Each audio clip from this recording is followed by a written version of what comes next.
So this is QPAS, Mimeophon and XPAN. These are three new stereo modules released by Make Noise this year.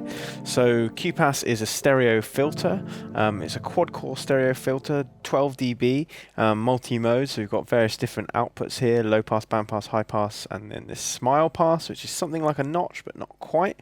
And essentially what we have is 4 filter cores controlled via the same frequency and Q values, but the 4 cores are split, 2 on the left and 2 on the right, and these through radiate controls then split each side, or each 2 on either side, apart like this, so you can spread them apart. As well as these radiate controls, we've also got a stereo VCA, so that's pre-filter, so you can use that to kind of ping the filter. We've then also got these mystery inputs. These mystery inputs react to a various number of different controls. Obviously they are mystery, so you don't know exactly what they're going to do, but they react well to various different inputs. And I suppose the idea here is to kind of inspire you to just chuck things at it and find out what it's going to do and see what you like. So yeah, that's a kind of nice feature. Moving on, the Mimeophon is a color audio repeater, or stereo color audio repeater, and you can read that as stereo delay, but it does have a lot more tricks up its sleeve than just doing delay. Inbuilt, we've got this halo effect, which is essentially like a reverb, and then the color is like a tilt EQ, but it does do more than just EQ the repeats. It seems to color them in some way with distortions and stuff like that. We can also do various different types of spreading of the left and right, so we can do the skewing thing, we can do ping pong, we can do swapping the feedback paths between the left and the right. We've also got flip, which reverses the buffer, and then going back to these buffers, we have 8 different zones, and these are essentially just different buffer sizes. So these enable you to do all the kind of different time-based effects that you could think of. So we've got everything from kind of carpet strong, flanging, phasing, chorusing, that sort of stuff, all the way up to looping. So yeah, it's a really kind of wide-ranging palette of time-based effects. XPAN is a pretty simple mixing module. So essentially what we've got is 2 crossfaders, exactly the same with pan. So these are mono crossfaders, so you take mono input on the A channel and the B channel, and then you can blend between the 2 or crossfade between the 2, and then you can pan the sum of those around. So those 2 channels are exactly the same. And then we've got this aux return channel. So this is a stereo return with an auxiliary level, which can be CV controlled, and then to a stereo output. So in this video, I'm not going to necessarily go through every single thing, because there are some great videos already of QPAS and Mimeophon walking you through all the different features. What I'm going to do is use them in context of some patches that I've made, and we can listen to what they kind of sound like. So here's a kind of simple kind of voice thing we've got going on. So we've got this voice being filtered via the QPAS. So if I take the modulation out, you can see we're using the smile pass outputs.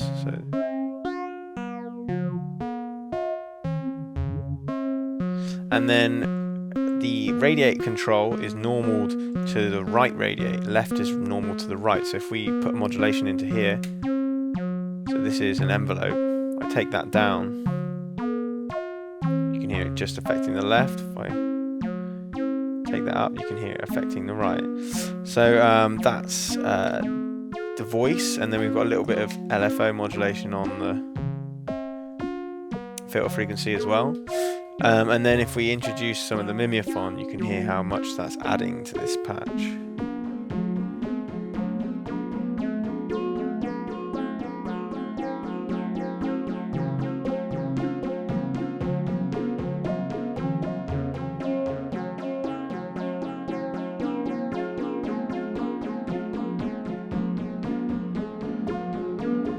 Add some of the halo, that's the reverb essentially. Really nice for kind of creating those swells with the halo and then pulling the color back down.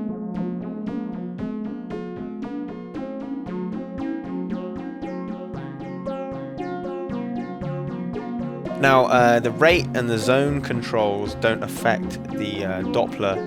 They don't give you a Doppler effect when you've got a clock coming into the clock input here. So if I take that out, now if I start to move, you can hear that Doppler effect.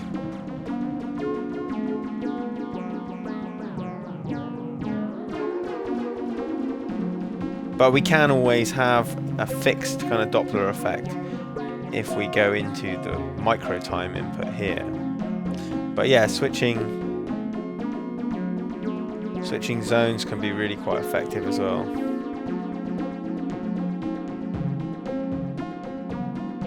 And then we can add some skew. So this is going to push one side up in time or rate, and one side down in rate. So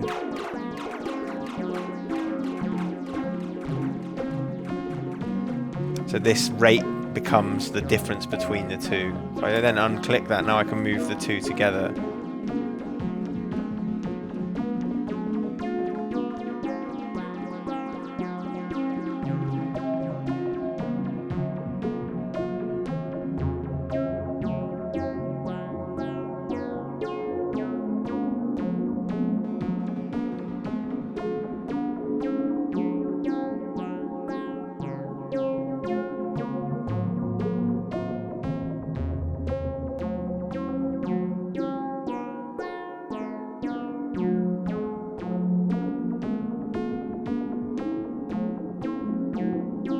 Now what's really nice is that we're constantly recording into all zones at all times.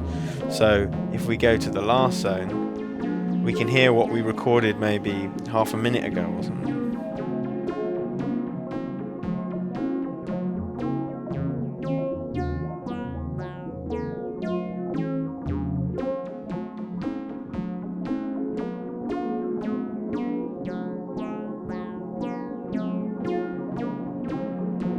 Flipping, you can hear that. You can now hear those backwards kind of repeats. Which can be really effective. We can hold the buffer, so freeze it. And then flip it.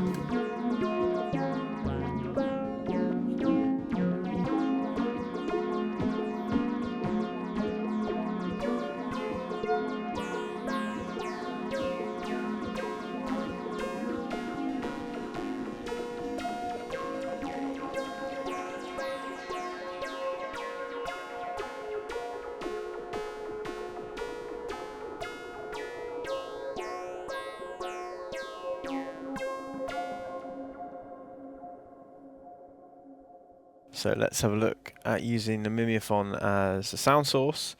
So we've got no audio input into the Mimeophon. We've got the repeats all the way up and we're in zone 1. We're using the micro time input because I may have mentioned that the micro time input becomes volt per octave when we're in the smallest zones. So let's just hear about that. So that's the kind of tone that you can get out of it. You can shape that with the colour. Almost acts like a tilt EQ there.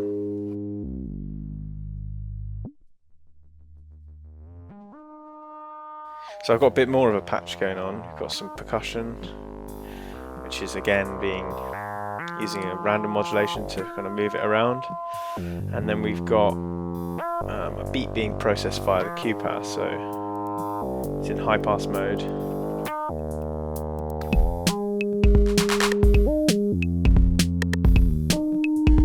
We can add the halo, obviously, the reverb. This beat has got some audio rate modulation on the mystery inputs here.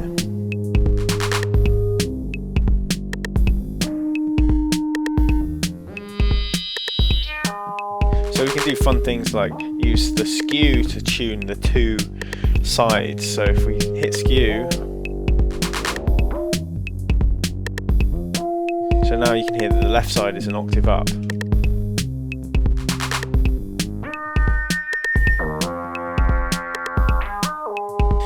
And then if we hit that again, we're going to pull the right side up to this point, which will be an octave up again. So now you can hear they're both in tune again. Hit skew again, go down. So now you could hear that the right side went up an octave again, and the left side went down. So if we hit that again, now they're both going to come back to the original pitch, which is right down here.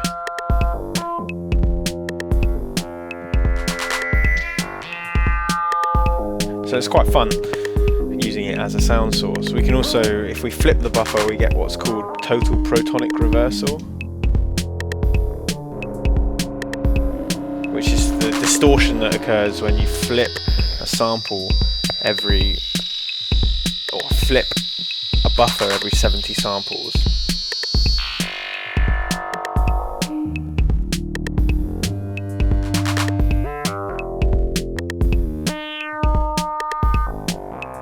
Which is quite nice.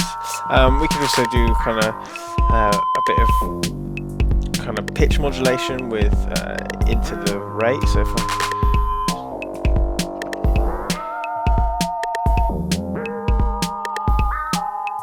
here it's just a tiny bit of kind of vibrato there. There's literally like a tiny amount here.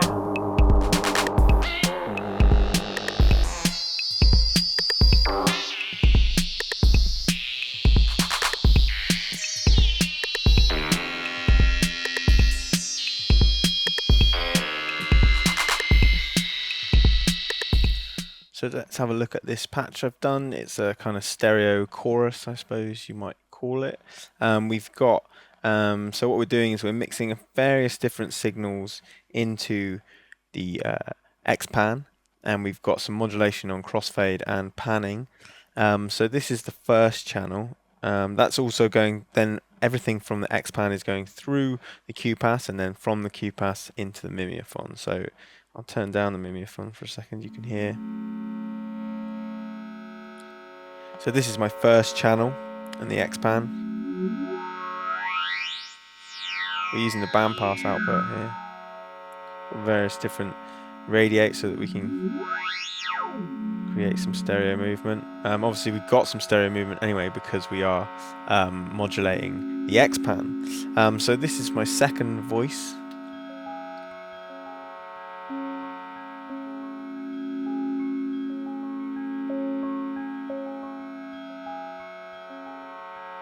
So you can hear that there.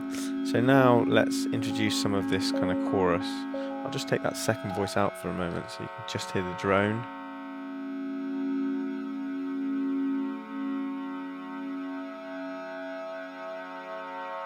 So we're in the third zone here. We go to the smaller zones. Gets much more kind of phasey. So it's zone 0, smallest zone. Zone 2, and then the third zone, which you can actually hear the tails of the repeats there. So let's introduce that second voice.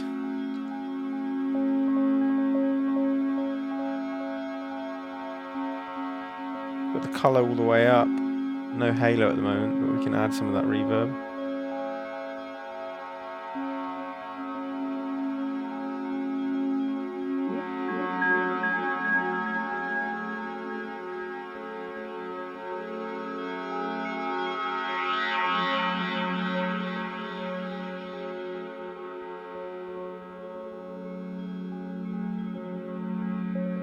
Now we create this this kind of Doppler effect for the chorus by using this micro time input.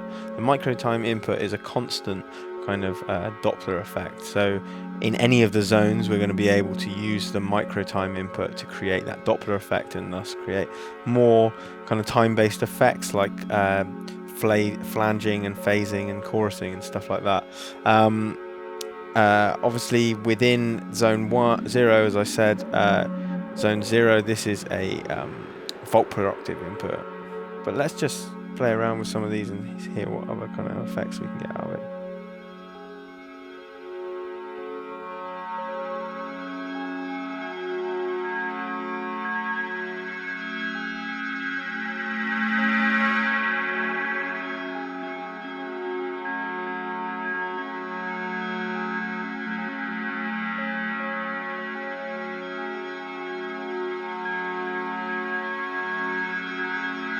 So I've got a depth control for this micro time, so if I increase that, you'll hear a more extreme Doppler effect.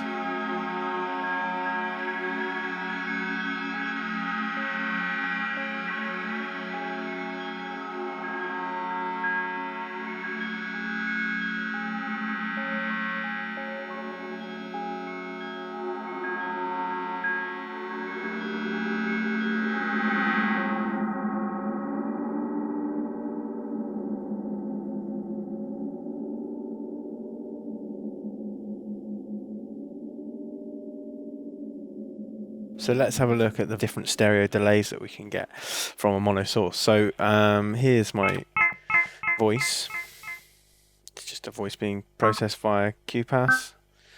We've got some delayed triggers coming into these mystery inputs, which is going to give you that kind of little peaks you can hear. So here's a kind of mono delay. Now, the first way that we can do it is skewing. So we can hit skew. Now the rate knob becomes an alternate function, or has an alternate function. Now what it's going to do is push one side down in rate and the other up. So if you hear that, you can hear that the left side got faster and the right side got slower. So you can get these really wide sounding delays. So that's quite nice. Now what we can also do, if I turn that off again, so now it's fixed back to this rate, which is set on the knob, and we're on a mono source. So if we take a stereo source and we hold, now we've got a ping pong delay. So if we hold the skew, this light will flash and we create a ping pong delay. So the ping pong delay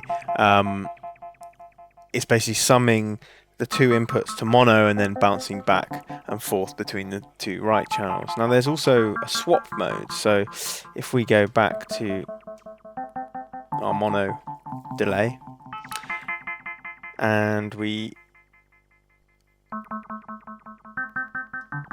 skew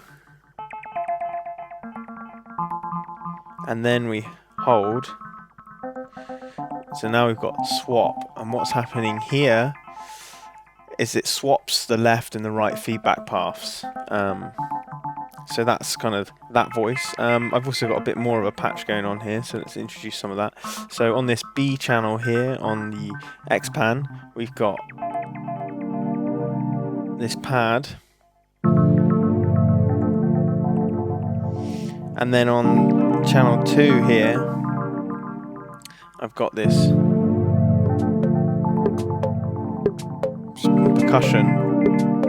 Now what I'm also doing with this percussion, so I've got a kind of reverbed version on the B channel, so I can kind of crossfade between a dry and a wet.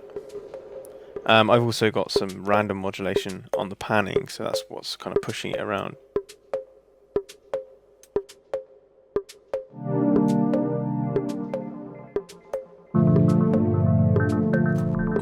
And I've also got a beat on this A channel here.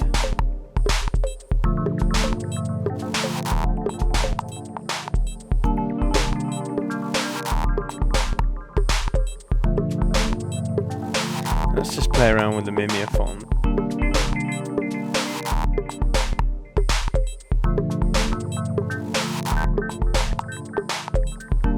Now in the next zone along.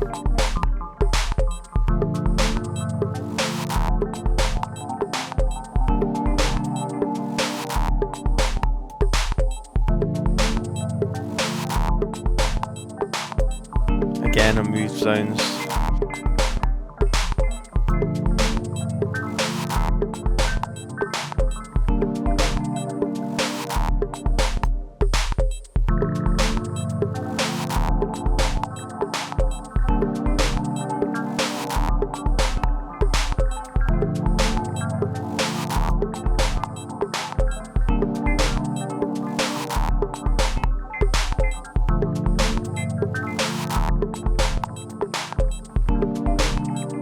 and I am actually clocking this, so we're not going to get any Doppler effect from the rate.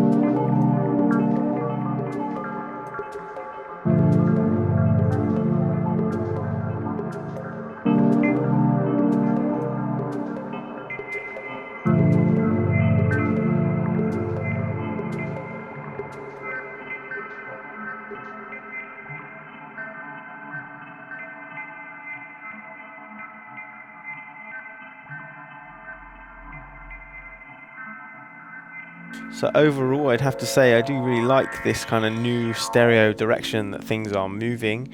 It does make mixing in the modular much easier with something like the X-Pan. Being able to push things around the stereo field is really nice. The Mimeophon has a really nice way of kind of taking mono signals and pushing them around the stereo field, and the same with the QPAS. And that's what's kind of nice about all of three of these modules, is that you can take kind of standard mono signals and stereofy them, and that's really quite nice. I would say things like the QPAS have a really distinctive sound, and although when the QPAS was released it was kind of billed as something, as a filter that wouldn't kind of overtake your system, I find that I like the sound of it so much, and it is quite a unique sounding filter, that I end up kind of pushing it forward in a mix because I think it sounds good. The Mimeophon, been really impressed with that. The range of different kind of time-based effects that you can get out of it is massive, and I hope I was managed to show you some of that in this video, but I think there's still a lot more to be had with the Mimeophon. QPAS comes in at around 369, something like that, 359. You might be able to find it. With the exchange rate from the US to the UK being so particularly bad at the moment, I imagine that prices will fluctuate somewhat. The Mimeophon is around 369, something like that. Similar sort of price to the QPAS, and although these are generally quite expensive, you know, over £350 for a filter is very expensive. But then in terms of feature set, I suppose, or palette of sounds that you can get out of these two, I would imagine that the price is kind of reflected. This is very flexible, and so is the Mimeophon. Mimeophon can give you kind of every kind of delay or time-based effects that you can think of. And the nice thing about it is that it is open-ended, so in order to create those different effects you have to search and you have to find them, and personally I think that's kind of what Eurorack is all about, or what modular is all about, is that there's a million different sounds within your system or within a module, and you have to find them. And I think Make Noise do a very good have a very clear plan of how they want you to interact with their modules. So yeah, thank you for watching, and I hope you enjoyed that.